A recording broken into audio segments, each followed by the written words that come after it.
5 minutes past 7. Alex Lester at breakfast on BBC WM 95.6. Welcome along. Thanks for your company Wednesday morning. Now, what do we have for you? Well, we're going to talk in more detail about this in just a tick on the programme. It's thought to have cost more than 2,000 lives, would you believe? And now there'll be an inquiry into the contaminated blood scandal of the 70s and 80s. I was saying earlier in the programme, you suddenly come back into the consciousness. I've forgotten all about that. Terrible. We'll hear from a widow in Erdington before 9 o'clock. Alex Lester at breakfast on BBC WM 95.6. Radio for the West Midlands. Right, back in a bit of history for you. Back in the 70s and 80s, thousands of patients were given blood infected with hepatitis C and HIV, which had come from abroad. It led to the contaminated blood scandal that left at least 2,400 people dead. Now the government has announced there'll be an inquiry, with Prime Minister Theresa May saying it'll establish the causes of the appalling injustice that took place.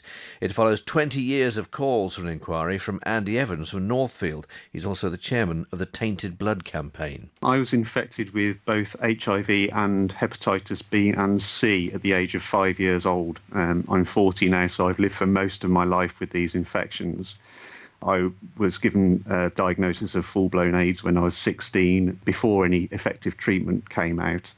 Luckily, I was one of the lucky ones. I managed to survive that until treatment did come out, but it's obviously had a terrible, terrible impact on my life. We're obviously quite cautious at this point. We are celebrating that there will be an inquiry, but we're quite cautious because we don't know the terms of reference yet. We have evidence that we built up over a number of years that warnings were ignored, that these products would continue to be used despite warnings being present, and also following the actual infections, the sort of mass cover-up that we've witnessed over the years. And we hope that all of that sort of thing will be brought to light. Andy Evans from Northfield. Many of those affected by the scandal were haemophilia patients who needed regular treatment, which was made from donated blood. The UK imported supplies and some turned out to be infected. Jeff Courtney is from the Haemophilia Society. Jeff, good morning to you. Good morning. So can you talk me through exactly what was happening back then? Yes, so in the 1950s and 60s, treatment for people with bleeding disorders, most often haemophilia, was done by giving them transfusions of blood or by creating what was called cryoprecipitate, where it was frozen and then concentrated down to the plasma. In the 70s, a revolutionary new treatment became available, what was called Factor VIII.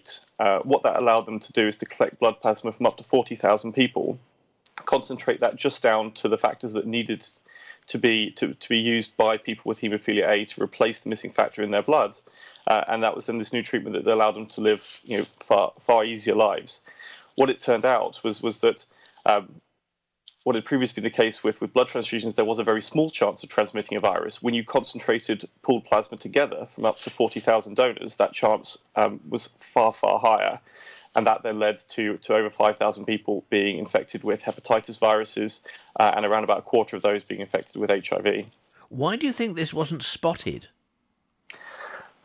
I think the warnings were there. It had been known far earlier that bloodborne viruses could be transmitted through blood transfusions, and it seemed clear to us, and from what documents we've looked at, it was clear to medical professionals, certainly by the late 70s, that these pooled blood products were far riskier than blood products which were made from single donors. Now, what impact did this infected, contaminated blood have on people then? Well, what it's done is up for the over 5,000 people who were infected, around about 2,400, just over 2,400 of those have died, either from hepatitis-related liver disease or from complications of living with HIV, AIDS-related illnesses. It leaves another maybe 2,500 still alive. A very small number of those is people still living with HIV. A lot of them still have hepatitis, have long-term health impacts from having lived with viral hepatitis for so long. It devastated a generation of our community. That there was next to no one with a bleeding disorder who was treated prior to 1985 who was not affected by the scandal.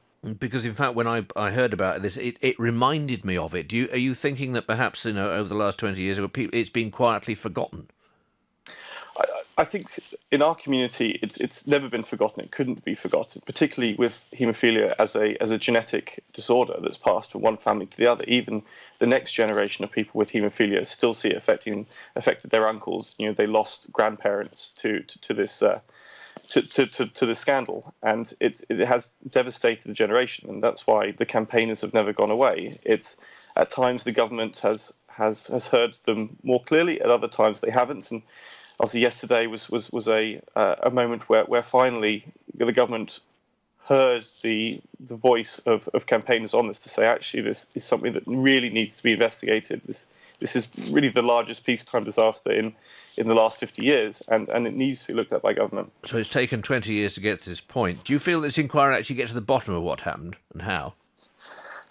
I think it can, if it's given the appropriate remit and it's given the appropriate powers. So I think that there is a bit of caution at this stage. Firstly, on the remit, it needs to start very early on. It needs to look at what knowledge there was in the 50s and 60s. It then needs to look at how in the 1970s the government strove towards achieving self-sufficiency in blood products, wasn't able to achieve that, and then led to importing far riskier products from the United States. And it needs to follow through not only kind of what was known then in the 70s and 80s when the blood products were being people being treated with those blood products, but then the aftermath. How were they told of their diagnosis? What was covered up afterwards? And the way that scandal continued to affect our community. This was a worldwide treatment. Obviously, they're bringing in contaminated supplies from the United States. What has happened in the US as a result of the discovery that all these blood samples or treatments were contaminated?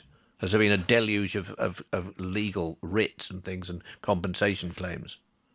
There have been legal actions in other countries, and there has been compensation paid in some countries too. In the US, pharmaceutical companies were successfully sued in relation to this. In places like Canada, the government was held to account. The National Blood Service in Canada was held to account. In France, it went so far that ministers were actually criminal prosecutions were brought against ministers, and civil servants were ultimately put in jail. This is something that has been challenged in other countries and has led to both compensation and prosecutions. What do you want to have? Sorry, yes? Yes, so in the UK, that hasn't happened, partially related to the protections that are in place for public bodies. I believe that if this inquiry goes ahead, if evidence that we've seen is considered, if ultimately evidence of negligence and criminal activity is shown, then yes, our members deserve compensation, but also it may well lead to criminal prosecutions. That's exactly what you want in the end, is it, Jeff?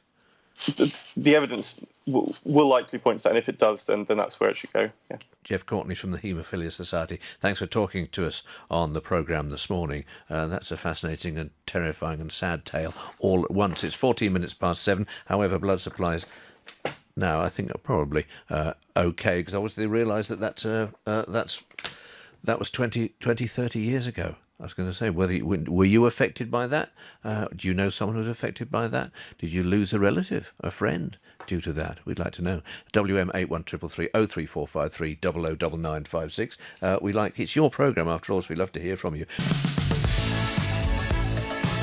Alex Lester at breakfast on BBC WM 95.6. Radio for the West Midlands. Now back to that top story I mentioned just a moment ago. An inquiry into the contaminated blood scandal in the 70s and 80s has been welcomed by campaigners, but there are some questions about what it'll cover. It's thought almost 2,500 people died in the scandal, where blood infected with hepatitis C and HIV was given to patients. It's been called the worst treatment disaster in the history of the NHS. Many of those affected and their families believe they were not told of the risks involved, and there was a cover-up. Earlier, I spoke to Jeff Courtney from the Haemophilia Society. I believe that if this inquiry goes ahead, if evidence that we've seen is considered, if ultimately evidence of negligence and criminal activity is shown, then yes, our members deserve compensation, but also it may well lead to criminal prosecutions. That's exactly what you want in the end, is it, Jeff? The evidence will likely point to that, and if it does, then that's where it should go. The government announced the inquiry yesterday, and there'll be a consultation with the families of those affected on what form the inquiry should take. Sue Threakall from Erdington lost her husband due to the contaminated blood scandal. Good morning to you, Sue. Morning, Alex. Now, after years of campaigning, you must be pleased that there's finally going to be an inquiry, aren't you? Yeah, I mean, it's been a sort of roller coaster of emotions yesterday. Obviously, I'm absolutely delighted that after campaigning since 1985, we finally got what seems to be anyway, a UK-wide public inquiry or an inquiry of some sort. But there's also the other side of it where this could have been done 25 or 30 years ago, which would have saved a lot of us from turning into almost professional full-time campaigners. And it would have meant that so many people, not just Bob, but a lot of my friends who I've lost would have been around to see it. Hopefully we'll be able to get some justice for them and for those who are still living with all the viruses, providing obviously that they get the terms of reference and the structure of the inquiry right. You sound actually quite cautiously optimistic, actually, listening to you this morning. Yeah, with cautiously in capital letters. I've learned to be a bit cynical over the years. I think we've got it right this time. You know, I think there is so much support now from Parliament, from the press and so on, and so much has already come out that people want answers. We've gone through so many years now of people kind of looking at us and saying things like, well, you're only after the money, aren't you? And why don't you just move on? And, oh, don't be silly. That would never have been done deliberately. That couldn't possibly have happened. But now people are actually thinking, well, hang on a minute. Maybe they're not totally barking mad. Maybe they have got a point and these things did actually take place. To give it a bit of context, actually, for people listening this morning, tell us what happened with you and your husband, Bob. Well, we married in 1981. I already knew he was a haemophiliac. He was divorced with 2 sons at that time. And some time before we got married, I mean, I was very naive about the whole thing at that stage. He'd been transferred from the regular treatment for haemophiliacs, which was called cryoprecipitate, which was made in Britain from British blood. It was basically fresh frozen plasma. It was bulky, it was time-consuming to administer and had to be done in hospital, but it worked. It stopped the bleeding, and it was pretty safe. You know, there were a few instances that I've heard of over the years of people getting hepatitis from it, but beyond that, not a lot. He was transferred to commercial product, which was imported from America. It was a pooled plasma, which any one batch could contain the plasma of up to 60,000 patients, many of whom were Skid Row donors, prostitutes, drug addicts and so on, and prisoners. And he was always very reluctant to actually use it, you know, and I could never understand why. He was actually, he suspected there might not be as clean as the stuff he'd been using. Yeah, I mean, his words will always ring in my head. And he actually, you know, I got quite exasperated one day and said, well, if it's so effective, why don't you use it and stop the pain? And he said, because you don't know what's in it. Now, if he could work that out from his limited knowledge as a patient, you know, it's pretty clear to me that doctors, scientists and the government knew a whole lot more. And it's now become very, very clear after years of research and years of campaigning that they knew exactly what was in it. How long had he been taking it for before he became ill? Well, he contracted hepatitis B shortly before we married, and was told it was just a mild form of hepatitis, wouldn't cause an awful lot of problems, which has proved over the years to be absolutely untrue. We now know that from his very first infusion with it, he would also have contracted hepatitis C. Now, he was never told about that. I found out just a few years ago, as it happens, by going through his medical records for something. But the most devastating diagnosis came in 1985, when our son was about 2 years old. And he was told that he'd also contracted HIV. That would probably have been around about 1983. And we were basically given very little information, very little support, and basically told just to get on with it and don't get pregnant. And then shortly after that, he died?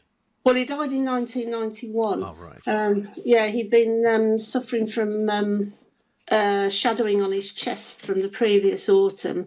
They didn't treat it, despite the fact that he was at very high risk of pneumonia because of a depleted immune system, because of the HIV.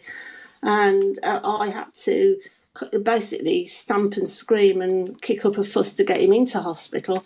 The doctor on admission looked at me and said, well, he's not as bad. He doesn't look as bad as you said he was. And he was dead within 2.5 days. What were obviously you've been overcome with grief, but what were your thoughts afterwards? Was there anger? Did the anger solidify, if you like? Did it get stronger as a result? Well, I think for the first probably few years we were all in such a mess, really. I mean, I did carry on campaigning as much as I could. We'd done quite a bit of press work before when the Haemophilia Society put out a plea for people to go live. And then the momentum with that just built up. And the more I found out and the more friends who died, the more people I got to know and the more funerals I went to and the more research we did. And then, obviously, once the internet started up and we could actually communicate better, then you find out what really happened and you kind of go, oh, my God. You know, yes, they did experiment deliberately. I believe that the haemophiliacs were used as an experimental group of guinea pigs. They did deliberately target babies and young children and mild haemophiliacs in order to do infectivity trials on them. And they did use the haemophiliacs. They monitored them as they contracted Hep C so that they could use them then to help develop a vaccine. Instead of looking at the infections in American haemophiliacs, which happened 2 or 3 years before the ones in the UK, and using that as an opportunity to protect the haemophiliacs over here, they did the reverse. And we've actually got the memos where they talk about monitoring the spread of AIDS into the United Kingdom. You'll be watching this inquiry like a hawk, I'm sure. Sue, thank you very much indeed. Thank you very much indeed for sharing that with us. That's Sue Threakall from Erdington, who lost her husband in 1991 due to the contaminated blood scandal.